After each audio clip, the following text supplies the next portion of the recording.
Good morning, everyone, and welcome to Talking Horses. Acacia Clement and Andy Serling. As we come upon Friday's card, a reminder to people as far as the Fox show, we will not be on Saturday and Sunday. We'll be doing prattles between races, but we will not be on Fox. We are on today from 12 to 2:30 today. The rest of the races will be shown on YouTube, I'm sure, as well as the Naira Bets app. Yeah, it's plenty of opportunity to watch. How you doing? Great. Good. Yeah. Glad to hear it. I know.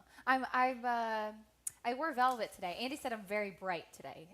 Kind of caught him off guard. It's I'm not trying to as brighten up our studio here. I'm a purple guy. I wear a lot of purple. Yeah. I'm good with it. It's Would what you it say looked. it's purple or is it No, it's fuchsia? fuchsia. No, Yeah. it's fuchsia. Yeah. Yes, it is. It was a little when I walked in the studio. It kind of caught me off guard. It doesn't look quite as Kyle normally electric doesn't on, dress on like that for television. you. But Yeah. no, it looks good. Anyway, Keisha and Greg and I will be on the desk. Maggie will be in the paddock. And also, if you care, the Bahrain Turf Cup is coming up. Yeah. We'll be covering that on FS1. Greg will be upstairs talking about. I think that's 11 to 12. Post time somewhere close to 11:30. Yes. Be probably will be around when we end. Anyhow, Yes. head over to Naira Bets. Use the promo code bonus200. We'll match the $200 of your initial deposit. Track stats. Check them out over at Naira Bets as well. What else do we have? 10% trifecta bonus. That's a Del Mar, though. Opt in for that if you're playing Del Mar. Naira Bets. Contest tomorrow. You have until post time today to sign up for today's $40 feeder. You have until post time tomorrow. Get all the information for this. You might have until like the post time for the third race. Get all the info at nairabets.com/contest. You play those through Naira Bets. Lots of fun on that contest as well. We have FS2, 12 to 2:30, as I said. 12 to 2:30 covering the first 5 races on today's card. All right, today's first. Oh, I was thinking I brought the wrong PPs for a second. I did not. I've done that. That would have been awful. I've done that more than a few times. Anyway, we'll take a look at Yo Banana Boy's last race running second. I understand the impetus to take somebody else, and obviously Kid Billy is theoretically the other horse. I'm not trying to beat this horse. And one of the things I think that makes him especially hard to beat, you're talking about a horse that's 1 to 5 right now, so it's not, is that he's best on the lead. And I'm not really sure why they got it in their heads that they wanted to rate this horse. Now, to be fair, he was running against Tall Paul last time, who has a lot of speed. So going on a mission against him might have been destructive. And so I can understand that. In this race, Acacia, if he's not in front here, barring something unforeseen at the break, then you have to ask them what they're doing with a horse whose far and away best race was putting him on the front end at a fast pace. Yeah, totally. And I do think that the slight turnback will help him as well. I mean, you could see he tried, he was swapping leads in the stretch, he was really digging in and just couldn't get by that pace setter, but he's able, I think, to relax a bit more when he's on the lead and going to 6, which I think helps in here. Look, this is not the toughest 1X that you're going to find, but I was thinking, yes, the layoff's a question with Kid Billy, but if there is some natural progression with him, he's kind of the alluring other face in here. If maybe you have some questions about Yo Banana Boy, who's going to be a short price in here, I thought that Kid Billy had shown some glimpses, had faced some decent horses before that layoff as well, and was encouraged to see him back, likely a starting point coming back at the 3/4. I get it. To me, I wouldn't take a horse in under 4 or 5 to 1 to beat Yo Banana Boy here. Yo Banana Boy should have won 2 back. He didn't get the best of trips in there. We'll see what happens. He's obviously the other horse in this race if you want to use somebody else or play somebody else. Race number 2, Whiskey and Soda Scratch. We'll take a look at Chelino. I think I'm going back to 2 starts back in March before running in a race last time against much better horses. He's way the horse to beat dropping down. If you want to play against him, he is a horse that Linda Rice claimed for $50,000. She made a few dollars with him. Nothing spectacular, but did okay. And she's sort of moving on here for 35. He'll probably win. I picked against him, but I'm not against Chelino here. No, I'm not either. He's obviously logical in the drop-in class. She claimed him for $50,000. Like you said, was just running against tougher, won in Saratoga. So I think that, you can't have any complaints about what he's done. But coming back off the layoff, I just thought that he really lacked quite a bit of strength coming back off the bench in that September race. And as you said, better horses. General Banker came back to win. Reddington got that beautiful trip that day in that salty group. And so dropping down second off the bench as well, he makes sense. But I see We have a intrigue in the same horse, another drop down. I think Certified Lover Boy just running against softer company today. Yeah, I think it's even more than that. I think you're talking about a horse that got involved in a very fast pace Oh, last time that fell definitely. apart. He was involved with Mama's Gold, who came back and ran the 103 Buyer in his next start. And the time before that, he's running against much better horses trying to go a mile and an eighth. And now he's in a spot where he's supposed to be loose on the lead. So it's not just easier company. He's supposed to be able to get the trip that he prefers. And he seems to me, much like the 6 would be in the first race, if you're looking to play against the favorite, he seems to be the right place to go, as opposed to OP Firecracker, who you've got second, I've got third.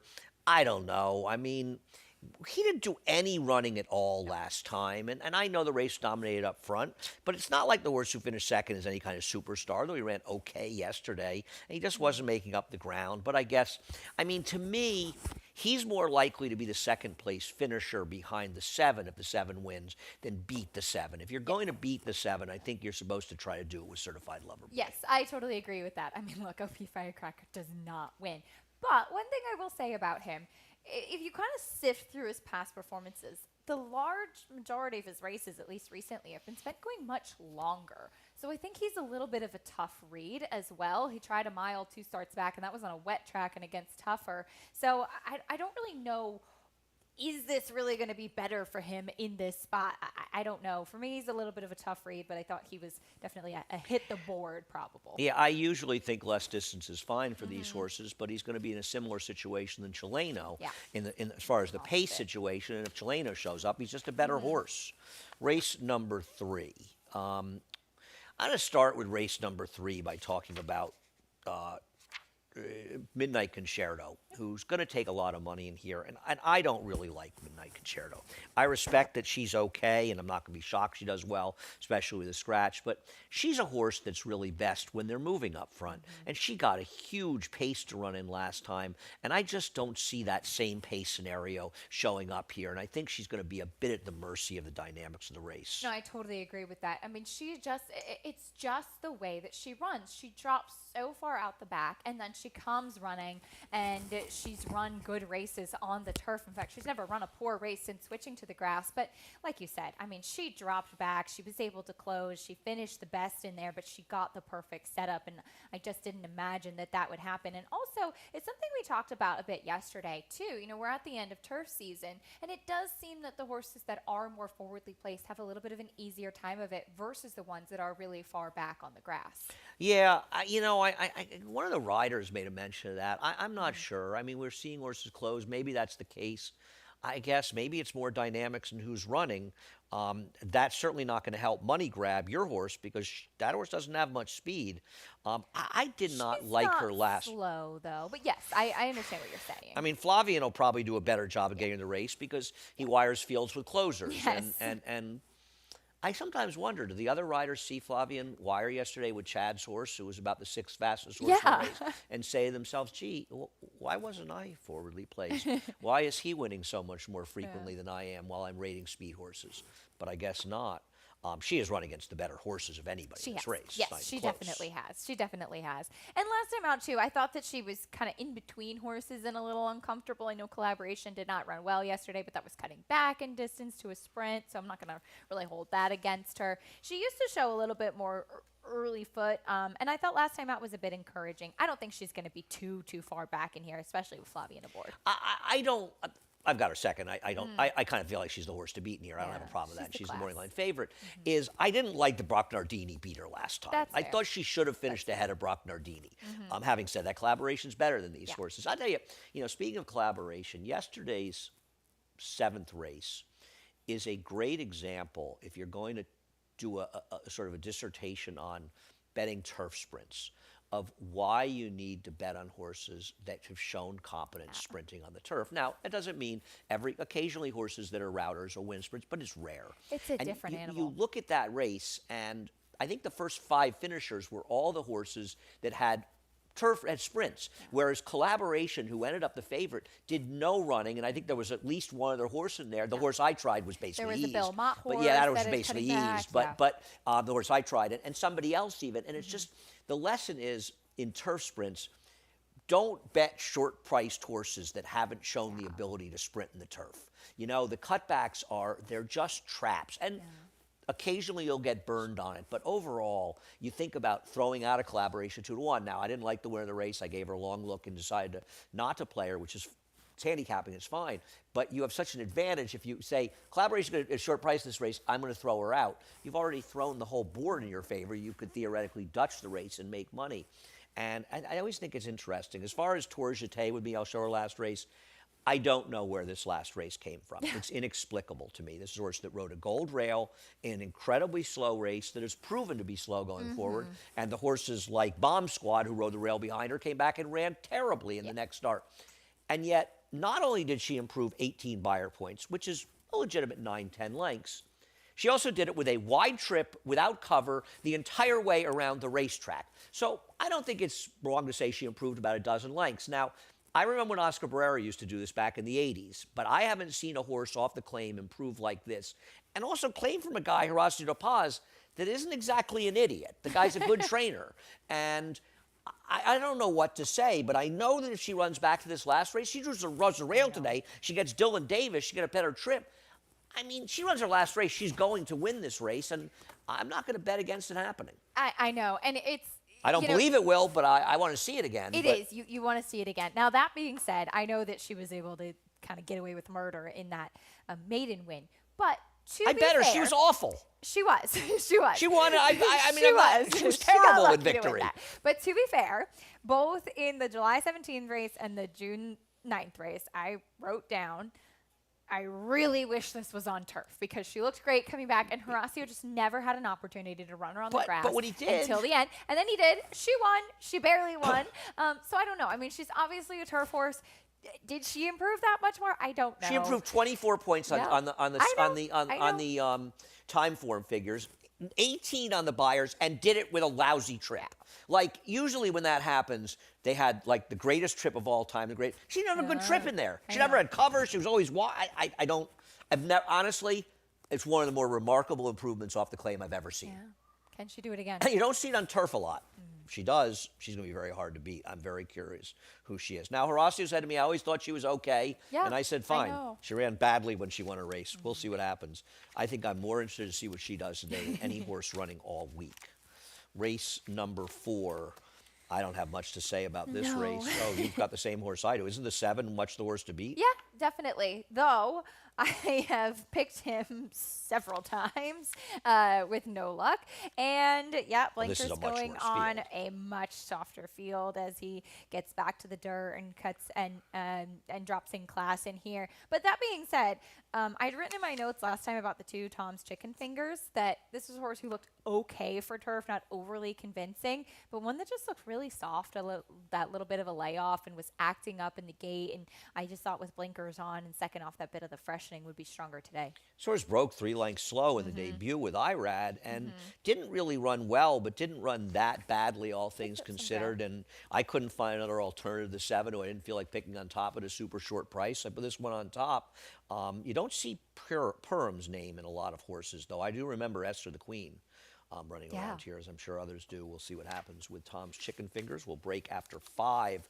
Race number 5 is we're getting down to a precious few turf races left at the meet.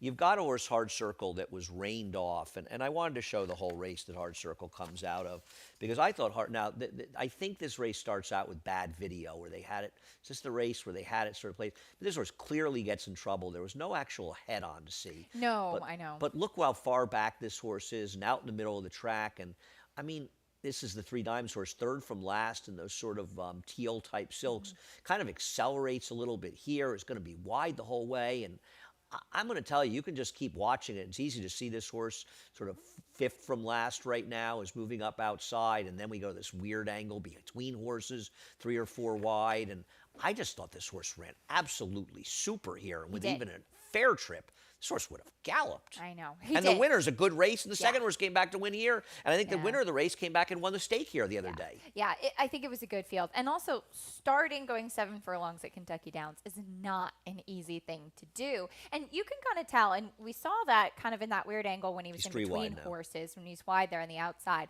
Horses, when they are not handling Kentucky Downs as well, I've noticed, get a little bit high-headed. Here, he actually levels off really nicely, and I thought kept fighting down to the wire, miracle which this horse you kept are fighting. not expecting a 2-year-old first-time starter to do after the trip that he had. And the chart said that he was actually steadied back at the start as well and kind of How would rushing they up know? at that point. I don't know, but that's what it said. But I thought he actually really finished, which I thought it was kind of watching it. I thought it was going to be, oh, he was just right there. But he was really running on at the end, which I found very encouraging. I thought he ran really, really well in there. And while there are other horses in here, what is your story on the one, when, what time? I'm just taking a little bit of a shot with this one, who broke slowly, got squeezed back as well, was very far back, and actually did run on a little bit as well. The winner came back to improve his buyer point by 8 points. Next time out, winning again. Blinkers going on. I like Jorge Duarte with second-time starter. So giving a little bit of a shot with that one, but taking nothing away from Hard Circle, who I think is very much the horse to beat. Yeah, I didn't think this horse was squeezed back as much was dragged out of the race, to be honest with Yeah, you. a bit of I both. mean, a little bit slow, and then this horse was in Yeah. a different county in there. I just didn't see enough, but I hear you with that horse. I think that the 5 Beach Invasion is interesting. What I think is interesting about Beach Invasion here is that why did I mean, okay, Jose Cameo was down there, but why would you take a New York bred to Kentucky Downs? I know the purses are big, but why would you run there unless you really thought the horse could run? And then he goes off at 80 to 1. He was wide in there. He sort of had a no chance trip whatsoever. Very I thought he was a comfortable. little bit interesting coming in and running against New York breds here for Rudy. Yeah. As opposed to my man Magoo, we'll look at here, and of course this horse is named for the late, I believe he's passed away, Mervyn Marks, Magoo Marks. The guy knew how to put over a first-time starter, I'll tell you that. Who ran okay last time out and lost to City of Oscars, the horse who finished out of Hard Circle. I don't know. I just think there's so many more interesting horses than my man totally Magoo agree. in here. I kind of passed out of the. I kind of passed with the horses coming out of that race. My man Magoo does have early speed, and he's been a big price in his 2 races so far. Will be, I think, a bit shorter maybe today coming in for Rudy, but yeah, he took the lead and got run down late. Maybe City of Oscars is okay. What do you do with After Taxes? I was not really. I was not really encouraged by that race, but Governor Sammy Beatum has turned out to be very, very good. He could have won the Breeders' Cup He sprint. could have. Juvenile I thought he Test ran huge in there. One of the most Yeah. prestigious races that. Luckily for them, they made that race at Kentucky Downs a Grade 1, so it's not the worst Grade 1 run in this country this year. Every year. That's true. It has competition. Yeah. Yeah. But he ran huge given the pace that I thought he day. ran fine Yeah. in there, and I think he's very dangerous in this race. Are you going to be shocked if he wires this field? No. I think he's a problem for my man Magoo, too, Definitely. who got away with a very slow pace last time, and that's not going to happen here. What about Flat to the Mat, a horse we both have fourth? I guess you just want to throw him in. He's got a little bit of pedigree. I wish this horse was a half to a horse that ran it all on the turf. The horse did no running, but it is first time for Mike, so Maker, and, thought might be a little interesting. Yeah, he was also lugging in and kind of erratic in the stretch last time out, too, so hopefully he can keep a straight course today. All right, see what happens. That's the first 5. We'll take a break, and in case I'll be back with the late pick 4. For almost 150 years, the Saratoga name has been synonymous with the finest quality, sustainably sourced spring water available anywhere. Saratoga carries on the rich tradition of its forefathers by crafting each stunning blue glass bottle with the same attention to detail and care that has been its hallmark for generations. Visit SaratogaSpringwater.com today or ask for us by name at your local market or restaurant. Saratoga Spring Water. Make every day exquisite.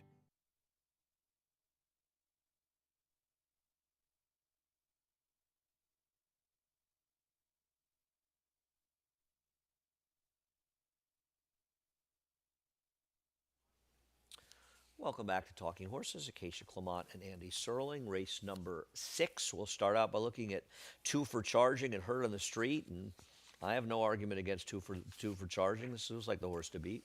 Yeah, I thought the same. Was off the pace last time, and it looked like once he was able to kind of get out in the clear, as he was maybe a little bit uncomfortable early on, taking some dirt in his face, but he kept grinding. The winner had just a little bit more momentum outside, but I thought overall he ran well. Comes back slightly lower. Prior to that, was running against better. He just kind of belongs, I think, in this spot for Jorge Abreu. Yeah, no, I don't have a strong opinion here. Heard in the Street is off the claim, gets to switch to Manny Franco, I suppose is possible. I kind of like Watasha in this race a little bit. Watasha was down the rail last time. I think they're and really right on the rail, and I think there's an argument that maybe you wanted to be a little bit off the rail. He And I also think broke that may have slowly. yeah, I think a step, so I didn't think it was that bad, but. I think maybe trying to climb up the inside was a mistake for this horse. Had been in for the waiver the time before that, and just thought this horse ran well enough last time out that maybe he was a proper alternative. I didn't love Two for Charging, but he is the horse to beat. I didn't have anything clever to say here. Tasha is just my alternative. Anything else? No. Okay. Race number 7. I was betting on Synthesis in this race, but apparently that's not going to happen. So we end up with the same picks. Why don't we show, though, I think we're going to show the race that the horse we have is in there. I didn't highlight the horse. I probably should have. I didn't realize it. Backside Buzz winning down the inside in here, right? Secret Rules running second. I don't see Backside Buzz. I mean, don't you think Squire Creek's going to go? Yes. And I wonder if it'll be the same kind of trip. Why don't you talk about Commerce Comet, who's the horse behind the horse in purple? Yes, and Commerce Comet ends up fourth in here. And to be fair, Commerce Comet is being claimed off of Eddie Barker, who's just had a terrific fall. It seems like all the horses have been well spotted and running. But Rick Dutrow, we saw win yesterday with a horse that was off the claim and had taken a lot of money as well. And I just thought I wanted a horse that was going to sit a trip because of the presence of Squire Creek in here, because of Backside Buzz, and even Natural Harbor, who's been good, is not slow early, runs his best races when he's forward. So I thought that there could be a little bit of a pace where Commerce Comet could get the right trip. Yeah, and Commerce Comet's not supposed to be that slow. I don't know why he was so far back last time. Yeah. He was sort of steadied back a little bit at the 3/8 pole. Dylan had some trouble straightening him out in the stretch, and I don't disagree with that. It's a weird claim. Because they showed no interest in claiming this horse for 12.5 two back. And then Mike Dove, who's a sharp guy, claims horse for 32. When you make a claim like that, you're kind of saying, I know I'm right, or you better be right. Because you're claiming a horse that's coming off a win for a much, much lower level, and you're paying a lot more money, and you really want the horse. Now, we saw Rick Dutrow win yesterday with a horse that got shockingly bet heavily and ran up far and away the best fig that's ever run. That was Skylander. Got a 93 buyer yesterday. You think the fig's a little high. Still, the horse ran the best figure he ever ran. Maybe the barn's going to start heating up. I have no problem with it. And I think Secret Rules has been in pretty good form and is the logical horse behind him. As far as Natural Harbor, we look at last time, if it wasn't Brad Cox, I wouldn't have had him as high. This is a very weak field that he's beating last time. He's in a much tougher spot today. Yes, absolutely. But as you said, was claimed for Brad Cox. As we've talked about, these sources that he's been claiming for Sandy Goldfarb have been nearly unbeatable. It seems like they're all running. And this was another case. He was running away from his competition. So I do think he needs to step up in here. But like I said, I think he was totally taken out of his comfort zone 2 starts back when being so far back and just really didn't participate. He runs his best races when he's forward. And if you look past that poor start 2 back, all in all, through a multitude of barns, he's been in good form. I agree. We'll see what happens in race number 7. Race number 8 is an interesting race. And one of the things I found in watching the replays, and we'll start with Fluid Situation and Seaver, is, man, if you bet Seaver at 26-1 last time, you were unlucky. You should have won. And you get a rider switched, Javier Castellano. And, I mean, this horse got sort of taken out of position almost the whole race. It's actually kind of a miracle that Seaver finished second in this race. It really Though is. the race was kind of collapsing at the end. And today's race dynamics changed with Java Buzz coming out. Yes, very much And so. that hurt taking Seaver. Some of the main speed out. Seaver's one that tends to come from pretty far off of it. He's always a horse that I've liked. And just Missed him last time at a big price closing. I also was a little hesitant about Fluid's situation, though, because he was off of a layoff. He had come back as a gelding and just wasn't sure if he was 100% fit, but have to give him credit. He yes, got a good trip in there, and he was put in the right spot by Kendrick Carmouche, but he's 3 for 3 here at this Aqueduct turf, and see if he can keep the momentum going. And he has some speed to put himself in the game, so he's not going to be compromised. And I'm concerned that the scratch is not going to help Seaver a lot, not only because it hurts him from a dynamic standpoint, but it helps a lot of his chief competition. It does. And I think that becomes somewhat problematic in here. And it doesn't help live high, low, live the horse you have on top, live high, live low, Yes. because he got a supersonic pace in this race. And he did run well sprinting, but maybe with less pace, he'll be closer to the pace. He did get a fast pace, but Ron Carson just ran everybody off their feet and held on the front did. end. He wasn't coming back to them at all. And I know it was going his first time sprinting, but I was just impressed by what I saw from him cutting back. I really liked him in the flesh in the preliminaries, and then we saw third place finisher Works For Me come back and win the Right, but he Aqueduct. won with a different running style. I mean, Much he was different. out in left he field. went back with Right. his Got back to his- speed, he got which back is to his good when running he style, runs his, right. Yeah, good races, absolutely. But I mean, that he is a good being horse. said, No, I agree. He was running against some really nice horses that agree. day, and I kind of just really liked him, and so I like that they're keeping him sprinting. I've got him second. I have absolutely no argument with that. Biz Buzz is a horse that you kind of should have had last time. But to know. be fair, he ran okay, and he was second to 26 Black. And I don't want to completely dismiss the fact that this horse really got back to his better races for Mike Maker, and his better races make him a contender in this race. They do. He's a horse I've always liked. I thought he actually, his entry mate 2 starts back when he was still with Mike Trombetta, Bring the Band Home, wired the field that day. And I actually liked Biz Buzz a little bit more and just not set up for him. But I thought he really improved and was more forwardly placed last time, which I appreciated because I think that that's probably a benefit for him as well, not being left with so much to do. It was a fairly temperate pace considering the race, so that helped him a little bit. I'm going to bet Charging. I'm committed to Charging. He was a foolish pick on my part last time in the Harvey Pack where I shouldn't have put him on top, and I just kind of stuck with it at a huge price. Going into Mike Maker's barn, I just think he's a little bit interesting. And now with the scratches, he's going to be forward. And the reality of him is he has races that are fast enough. He's going to be a price in this race. I think it's a very contentious race. I like the fact that he's going to be forward. I like him even more now at the 2 scratch and being forward. And if I thought he was interesting last time, I can't let him win this race and pay $20 and not pick him. That's fair. So I put him on top. Race number 9. Not a lot of form to go on in race number 9. What'd you do here? I am hoping that Christopher Elliott sends out of the gate with Resistance Futile and hopes that this was the only one that's shown even a glimpse of a little bit of speed so far. And I did not really have much of a strong opinion in this race. Yeah, I think he'll be forward. Probably, maybe Dylan will try to be aggressive with Linda's horse. And I think you have to. I'm surprised you left Linda out because I think you have to respect Linda Rice in these kind of races. Her horses have a way of running. Now, Yeah, it's just... I know, but they have a way, these horses, of running. I'm not going to pick the horse either. I don't even know who the logical horse in here. Is it a horse like Revivalism getting Flavian Pratt? It ran against Man and Finance. He's been gelded. Seems like he is. Wow, we have one horse the same in here, the 7. We went in totally different directions. I thought Revivalism, as badly as he ran, I wished I had seen something from him. Just did absolutely no running. Just as I wish I had seen something from Romeo Void, who you have know. second here. This horse, I know it was a big inside track, but this horse wasn't even that wide. It was like the 2-path and broke a little slow, but was terrible. I know. And then what do you do with Daytona Moonshine, who did not run a step, and the Dam was a turf winner. The lone sibling won on So the it main was track. Laramie. It was a Roy Laramie horse. Yes, but it was on a wet track as well. So, I mean, there's not really much to give you any sort of clue. But this one horse took money on debut and just did absolutely no running at all for Chad. This has a look of one of those Chad Brown horses that can't run at all. Yeah. Now, could the horse win here? I suppose, but I'm not sure. And this horse is going to take money just because. So I'm looking at this race, and I got a little feel for Mo Creasa.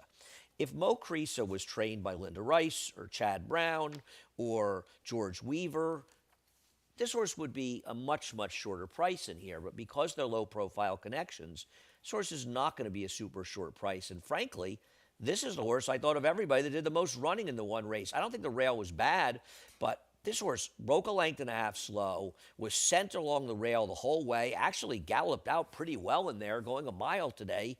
And they tried the turf. The horse didn't even run that badly on the turf. But in this race, I feel like this horse could be a little bit interesting in here. Gets a rider switch, and I know it's low-profile connections, but when low-profile connections win races, these are the kind of races that they win. Yeah. So as opposed to horses that are going to get bet because of their connections more than what they did in the track, I'm going to take a horse that, in my opinion, probably did more running in the debut than anybody else in this field did. Maybe not likely to win, but I think that Mo Crease is just fine in here. Yeah. See what happens. Thank you very much, Acacia. Acacia and I will be on with Greg, who's currently up covering Bahrain upstairs. And that race comes up. How much time is it the Bahrain Turf Cup? Yes. I don't know. You've got last year's winner in there. I know that. Last year's winner. And last year's winner is? I'm going to look with at an S. Good call there, Acacia. I'm blanking. 21 minutes until the race. All right. I there think. You go. I think I haven't logged in. Maybe it's no. Is it 21 minutes? 21 minutes until the race. You could play it through Naira Bets if you're not a member. Get over there. Bonus 200. We'll match the $200 of your initial deposit. Check out track stats when you are over there as well. Also, 10% trifecta bonus at Del Mar. Opt in if you're playing over at Del Mar. And Saturday contest, you have until post time tomorrow. You have until post time today to sign up for the $40 feed in today. All the information on all of those contests, which can only be played through Naira Bets, are over at nairabets.com/contests. And 12 to 2:30, covering the first five, as we said. Maggie will be in the paddock. Greg and Acacia and I will be upstairs covering that. Thanks again. Yeah. Got 20 minutes. Spirit Dancer, by the way. So it did start with an S. Who won Sounds last like a year. horse you have, Spirit Spirit Prince. Prince. Are they related? Only in spirit? I don't think so. Only in spirit. All right, we're done. On that note, we should definitely be done. Chris Griffin's coming up next to reprise Scratch and Changes. Have a great day. For almost 150 years, the Saratoga name has been synonymous with the finest quality, sustainably sourced spring water available anywhere. Saratoga carries on the rich tradition of its forefathers by crafting each stunning blue glass bottle with the same attention to detail and care that has been its hallmark for generations. Visit SaratogaSpringwater.com today or ask for us by name at your local market or restaurant. Saratoga Spring Water. Make every day exquisite.